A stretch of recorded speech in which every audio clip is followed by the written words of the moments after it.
ओम शांति। आज की मुरली 8 दिसंबर 2023 की है। आज की मुरली से कुछ मुख्य पॉइंट सुनते हैं। इस सत्संग में सुनना और सुनाना है और कहीं ऐसे सत्संग नहीं होते हैं। बाबा कहते हैं जो तुमने ये ज्ञान सुना ये औरों को भी पास करो। यहाँ पर तुम बाप समान हो, जैसे बाबा ज्ञान का सागर है, वो सबको सुनाने की सेवा कर रहा है, तो तुम्हें औरों को भी सुनाना है। फिर बाबा ने कहा, योग से जन्म जन्मांतर के विक्रम भस्म होते हैं। श्री कृष्ण को कोई दिन रात याद करे लेकिन उससे विक्रम विनाश नहीं होंगे। शिव बाबा की याद से ही जन्म जन्मांतर के पाप कटते हैं और आयु भी बढ़ती है, डबल फायदा होता है। फिर बाबा ने कहा, मनुष्य से देवता बनना, इसी को ही जीवन बनाना कहा जाता है।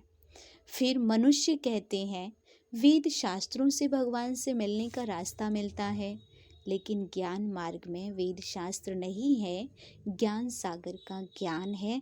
इसी से हमारे जीवन का कल्याण होता है। बाप कहते दुनिया में कहते हैं कि माताएं नरक का द्वार है, लेकिन बाप कहते ये माताएं स्वर्ग का द्वार खोलने वाली हैं। हमने बाबा को संगम पे वारिश बनाया, वर्षे का हकदार अधिकारी बनाया, कौड़ी जैसे वर्षे का, पाई पैसे जैसे वर्षे का, लेकिन शिव बाबा कहते हैं हम तुमको हीरों का वारिश बनाते हैं। तो ऐसे शिव पिता को अपना बच्चा बना करके जो हमारे पास है वो दिल से समर्पण कर दें, तो वह हमें भविष्य के लिए सब कुछ समर्पण कर देगा। विस्तार से सुनते हैं आज के ईश्वरीय महावाक्य। सार है, मीठे बच्चे यहाँ धारणा कर दूसरों को भी जरूर करानी है। पास होने के लिए माँ बाप समान बनना है, जो सुनती हो वह सुनाना भी है।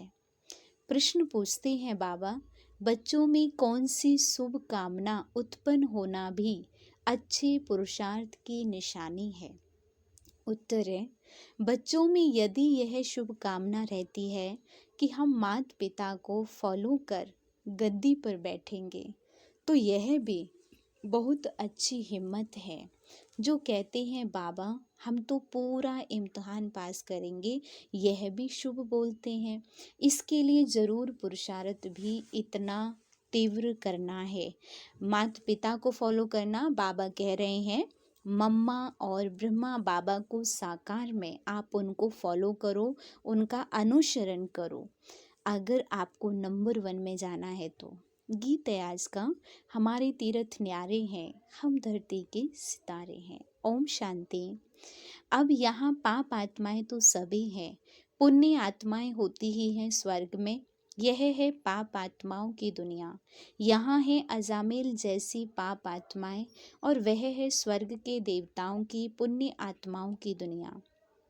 दोनों की महिमा अलग अलग है। हर एक जो ब्राह्मण है वह अपनी इस जन्म की जीवन कहानी बाबा के पास लिख भेजते हैं कि इतने पाप किए हैं। बाबा के पास सबकी जीवन कहानी है। बच्चों को पता है कि यहाँ सुनना और सुनाना है, तो सुनाने वाले कितने ढेर चाहिए। जब तक सुनाने वाले नहीं बने हैं तब तक पास हो ना सके। और सत्संगों में ऐसे सुनकर फिर सुनाने के लिए बांधे हुए नहीं है। यहाँ धारणा कर और फिर करानी है, फॉलोअर्स बनाने हैं। ऐसे नहीं कि एक ही पंडित कथा सुनाएगा। यहाँ हर एक को माँ बाप समान बनना है, यानी पहले खुद सीखना है फिर दूसरों को भी सिखाना है, पर इसमें निरअहंकारी बन करके। औरों को सुनाए तब पास हो और बाप के दिल पर चढ़े, परम पिता के दिल पर चढ़े। नॉलेज पर ही समझाया जाता है, वहाँ तो सब कहेंगे श्री कृष्ण भगवानुवाच। यहाँ कहा जाता है ज्ञान सागर पतित पावन गीता ज्ञान दाता शिव भगवानुवाच। राधे कृष्ण व लक्ष्मी नारायण को भगवान भगवती नहीं कहा जा सकता, लौ नहीं, परंतु भगवान ने उनको पद दिया है तो जरूर भगवान भगवती ही बनाएंगे, इसलिए नाम पड़ा है। तुम अब विजय माला में पिरोने का पुरुषार्थ कर रहे हो। माला तो बनती है ना, ऊपर में है रुद्र, रुद्राक्ष की माला होती है ना, ईश्वर की माला यहाँ बन रही है। यह कहते हैं हमारे तीर्थ न्यारे हैं, वह तो बहुत धक्के खाते हैं तीर्थों पर, तुम्हारी बात ही न्यारी है, तुम्हारी बुद्धि का योग शिव बाबा के साथ है। रुद्र के गले का हार बनना है, माला के राज को भी जानती नहीं, ऊपर में है शिव बाबा फूल। फिर है जगदम्बा, जगत पिता और उनकी 108 वंशावली। जो हम सिमरनी माला को देखते हैं, जिसको सिमरते हैं सभी, तो उसमें जो फूल है जहाँ से माला को स्टार्ट करते हैं वो शिव बाबा का प्रतीक है। फिर 2 जुड़वा दाने होते हैं, तो वह जगदम्बा और जगत पिता की निशानी है। बाबा ने देखा है बहुत बड़ी माला होती है, फिर सभी उसको खींचते हैं, राम राम कहते हैं, लक्ष्य कुछ नहीं है सिमरने का जो उसको फेरते हैं, रुद्र माला फेरते हैं, राम राम की धुनी लगा देते हैं। ये सब हुआ भक्ति मार्ग। यह फिर भी और बातों से ठीक है, उतना समय कोई पाप नहीं होगा, पापों से बचाने की ये युक्तियां हैं। यहाँ माला फेरने की बात नहीं है, स्वयं माला का दाना बनना है। तो हमारे तीर्थ न्यारे हैं, हम अव्य विचारी राही हैं, अपने शिव बाबा के घर के योग से हमारे जन्म जन्मांतर के विक्रम भस्म होते हैं। श्री कृष्ण को कोई दिन रात याद करे, परंतु विक्रम कदापि विनाश हो न सके। राम राम कहा तो उस समय पाप नहीं होगा, फिर पाप करने लग पड़ेंगे, बुद्धि का शुद्धिकरण नहीं होता है। इसलिए बाबा कहते ऐसे नहीं कि पाप करते हैं या आयु बढ़ती है कोई, यहाँ योग बल से तुम बच्चों के पाप भस्म होते हैं, आयु भी बढ़ती है, जन्म जन्मांतर के लिए आयु अविनाशी हो जाती है। मनुष्य से देवता बनना, इसको ही जीवन बनाना कहा जाता है। देवताओं की कितनी महिमा है, अपने को कहेंगे हम नीच पापी हैं, दुष्ट हैं आदि आदि, तो जरूर सब ऐसे होंगे। गाते भी हैं, मुझ निर्गुण हारे में कोई गुण नाही, आप ही तरस परोई। यह परमात्मा की महिमा करते हैं, वह तुमको सर्वगुण संपन्न श्री कृष्ण समान बना देते हैं, तुम अब बन रहे हो, इसके आगे कोई गुण नहीं है। एक निर्गुण बालक की संस्था भी है, अर्थ नहीं समझते निर्गुण किसको कहते हैं। तुम बच्चे जानते हो श्री कृष्ण व लक्ष्मी नारायण के गुणों की ही महिमा गाते हैं, क्या कि सर्वगुण संपन्न है, 16 कला संपूर्ण है, संपूर्ण निर्विकारी हैं, मर्यादा पुरुषोत्तम, अहिंसा परम देवी देवता धर्म। यह है लक्ष्मी नारायण के गुणों की महिमा। अब फिर तुम वह बन रहे हो, और कोई सत्संग ऐसा नहीं होगा जहाँ ऐसा कहें। यहाँ बाबा पूछते हैं तुम लक्ष्मी नारायण को वरेंगे व राम सीता को।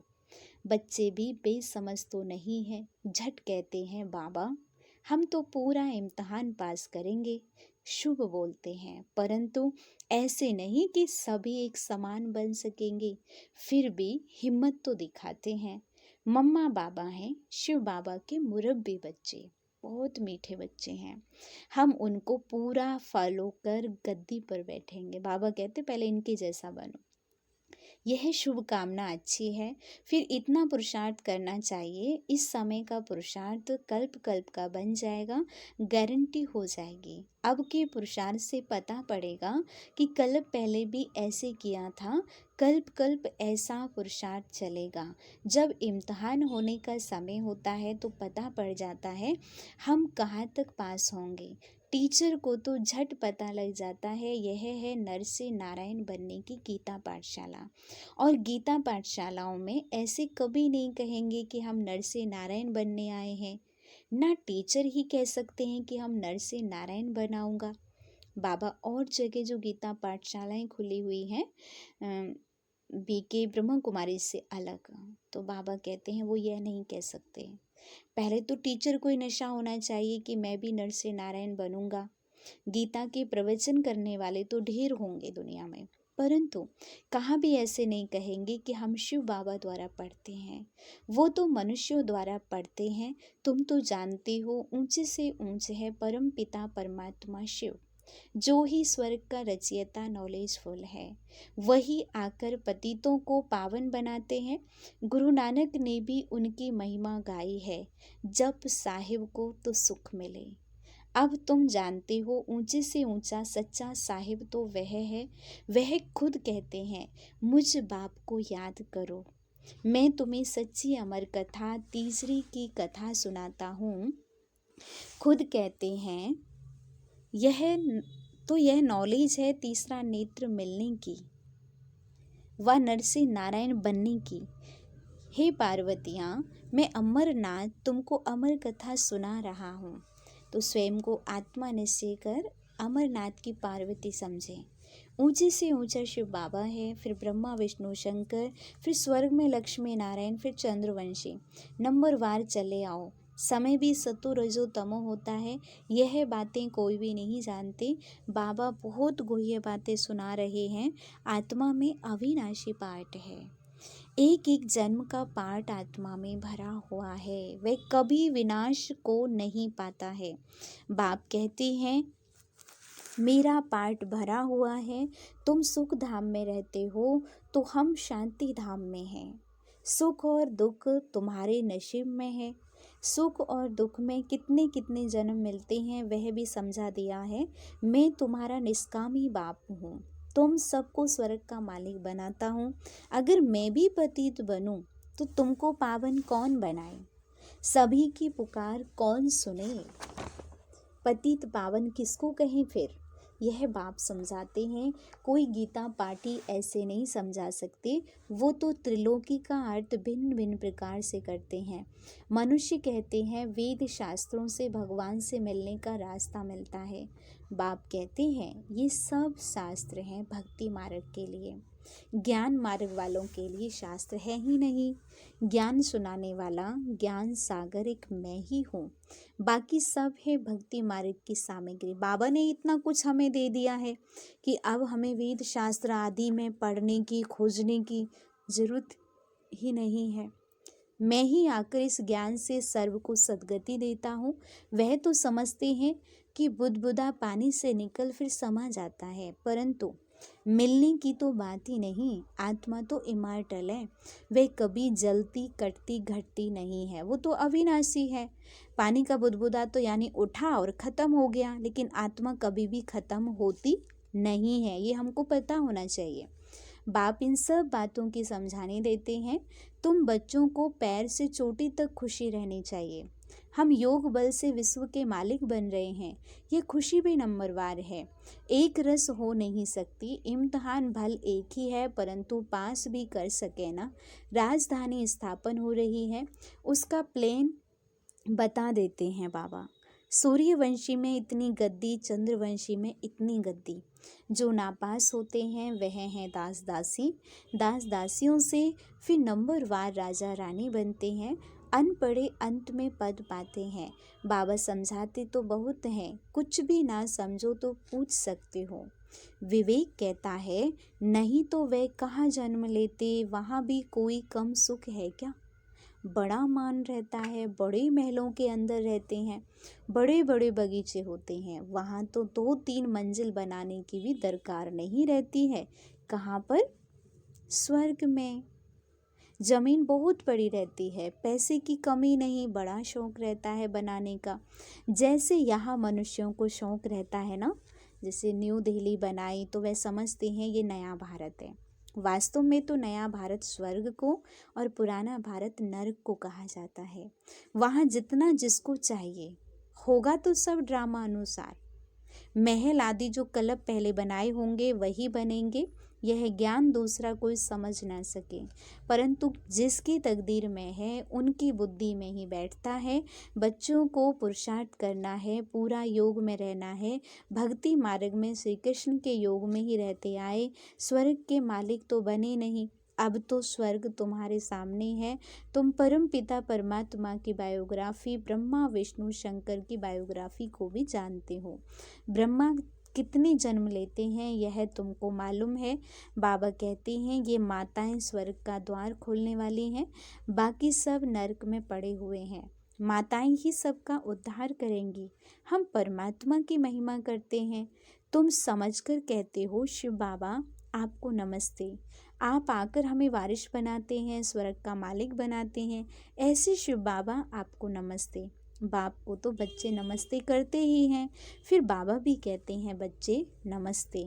तुम भी मुझे पाई पैसे का वारिश बनाते हो, कौड़ी का वारिस बनाते हो, हम तुमको हीरे का वारिश बनाते हैं। शिव बालक को वारिश बनाते हो ना। हम सभी बाबा को बच्चे रूप के संबंध से भी याद करते हैं। अच्छा, मीठी मीठी सिक्की लदे बच्चों प्रति माता पिता बाप दादा का याद प्यार और गुड मॉर्निंग, नमस्ते, सलाम वालेकुम, वंदे मातरम। रूहानी हम बच्चों की रूहानी बाप दादा को नमस्ते नमस्ते, शुक्रिया बाबा शुक्रिया। धारणा के लिए मुख्य सार है, फर्स्ट पॉइंट है, शिव बाबा के घर का अव्य विचारी राही बन योग बल से विकर्मों को दग्ध करना है। अव्य विचारी माना कभी बैठ गए घर पे, ज्ञान छोड़ दिया, यहाँ आना बंद कर दिया और कभी आने लगे, तो इसको अव्य विचारी नहीं कहेंगे। अव्य विचारी माना निरंतर। बाबा कहते हैं ज्ञान का सिमरन कर अपार खुशी में रहना है। सेकंड पॉइंट है, बाप समान गद्दी नशीन बनने की शुभ कामना रखते हुए बाप को पूरा फॉलो करना है। वरदान है, शीतला देवी बन सर्व कर्मेंद्रियों को शीतल शांत बनाने वाले स्वराज्य अधिकारी भव। जो स्वराज्य अधिकारी बच्चे हैं उन्हें कोई भी कर्मेंद्री धोखा नहीं दे सकती। जब धोखा देने की चंचलता समाप्त हो जाती है तब स्वयं शीतला देवी बन जाते और सब कर्मेंद्रियां भी शीतल हो जाती। शीतला देवी में कभी क्रोध नहीं आता। कई कहते हैं क्रोध नहीं है, थोड़ा रोब तो रखना पड़ता है, लेकिन रोब भी क्रोध का अंश है। तो जहाँ अंश है वहाँ वंश पैदा हो जाता है।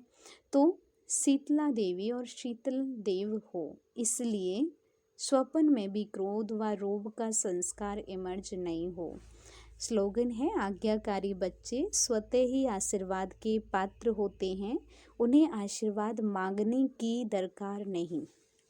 आगे मातेश्वरी जी के मधुर महावाक्य, नैनहीन अर्थात ज्ञान नेत्रहीन को राह बताने वाला परमात्मा। नैनहीन को राह दिखाओ प्रभु, ये बाबा का एक गीत है। अब यह जो मनुष्य गीत गाते हैं, नैनहीन को राह बताओ, तो गोया राह दिखाने वाला एक ही परमात्मा ठहरा। तभी तो परमात्मा को बुलाते हैं कि नैनहीन को राह दिखाओ प्रभु, मैं पग पग ठोकर खाऊं। ठोकर माना धोखा खा रहे हैं, पाप कर्म से गिर रहे हैं, धर्मभ्रष्ट बन रहे हैं। जिस समय कहते हैं प्रभु राह बताऊं, तो जरूर मनुष्यों को राह दिखाने के लिए खुद परमात्मा को निराकार रूप से साकार रूप में अवश्य आना पड़ेगा। तभी तो स्थूल में राह बताएगा, आने बगैर राह तो बता नहीं सकेंगे। अब मनुष्य जो मूंझे हुए हैं, उन मूंझे हुओं को राह चाहिए, इसलिए परमात्मा को कहते हैं नैनहीन को राह बताओ प्रभु। इसको ही फिर खिवैया भी कहा जाता है, जो उस पार अथवा इन 5 तत्वों की जो बनी हुई सृष्टि है, इससे पार कर उस पार 5 तत्वों से पार जो छठा तत्व अखंड ज्योति महतत्व है, उसमें ले चलेगा। तो परमात्मा भी जब उस पार से इस पार आवे तभी तो ले चलेगा। तो परमात्मा को भी अपने धाम से आना पड़ता है, तभी तो परमात्मा को खिवैया कहते हैं। वही हम वो बोट को, आत्मा रूपी नाव को उस पार ले चलता है। अब जो परमात्मा के साथ योग रखता है उनको साथ ले जाएगा, बाकी जो बच जाएंगे वे धर्मराज की सजाएं खाकर बाद में मुक्त होते हैं। अच्छा, ओम शांति।